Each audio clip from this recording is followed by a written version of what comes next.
হ্যাঁ, স্বামীর নাম সমীর বাড়ুই। বাড়ি কোথায়? হ্যাঁ, থানা আমতা। আপনি বাচ্চাটা নিয়ে এলেন কেন? হ্যাঁ, বাচ্চাটা নিয়ে এলেন কেন বলুন? ওই জন্য নিয়ে চলে এসছেন? ঠিক আছে। চেষ্টা করেছেন তাকে কালিমালিপ্ত করতে এখানকার বিজেপি নেতৃত্ব এবং বিজেপি নেতারা। এই যে বাচ্চা চুরিটা করেছে, বিজেপি নেত্রী বাচ্চা চুরি করেছে। আমাদের সিরাজবাটি অঞ্চলে মিল্কি চকের বিজেপি নেত্রী, তার নাম হচ্ছে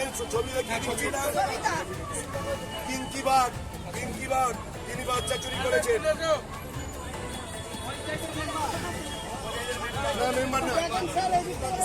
বাচ্চা চুরি করেছেন।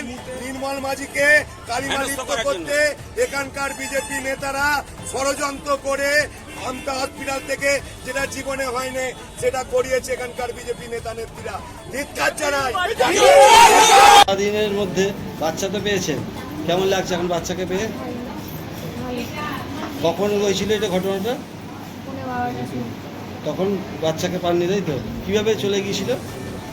বলতে একটা ওই যে নিয়ে গেছিল, ও এসে বললো যে তোমাদের আশা দিদিমণি ওখানে আছে, আমাকে পাঠালো ওখান থেকে ওই তোমাদের তুমি যে হাসপাতালে ভর্তি হয়েছো টাকা পাবে বলে 1000 টাকা করে দেয় না, ওইটা পাবে বলে আমাকে অ্যাকাউন্ট বই ছবি ওইগুলো দিতে বললো, আর তোমার বাচ্চাকে ডেকে করে নিয়ে যেতে বললো।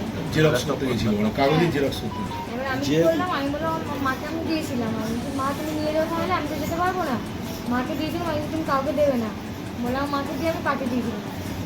এবার আমার মা আমাকে এসে বলছে যে মানুষ তোকে বাচ্চা দিয়ে যেন আমি তো ওখানে চলে গেছি। আমার মনটা কেমন হচ্ছে বলে অনেকক্ষণ আসে তখন আমি ওখানে চলে গেছি। আমি তো মানুষ তোকে বাচ্চা দিয়ে যায় না, আমি মা তুমি কাকে দিয়েছো? বলছে আমি মেয়েটাকে দিয়েছি। আমি খেলা আমার বাচ্চা নেই, আমার বাচ্চা চলে যায়। আপনি মিল্কি চকের কোনো মহিলাকে চিনতেন? আমি ওকে চিনি না কোনো। ও এসে হপ্তা আমাকে জিজ্ঞাসা করলো, বলছে আমি তোমাকে কাল থেকে খোঁজ করছি, তোমাকে আমি দেখতে পাইনি। আমি কেন? বলছে কালকে পাইনি, আমি তোমাকে আজকে পেয়েছি, আমি তোমাকে ডাইরেক্ট আজকে চলে এসেছি। কাল থেকে নাকি আমাকে টার্গেট দিল। আপনি আগে চিনতেন না? আমি এখন চিনি না।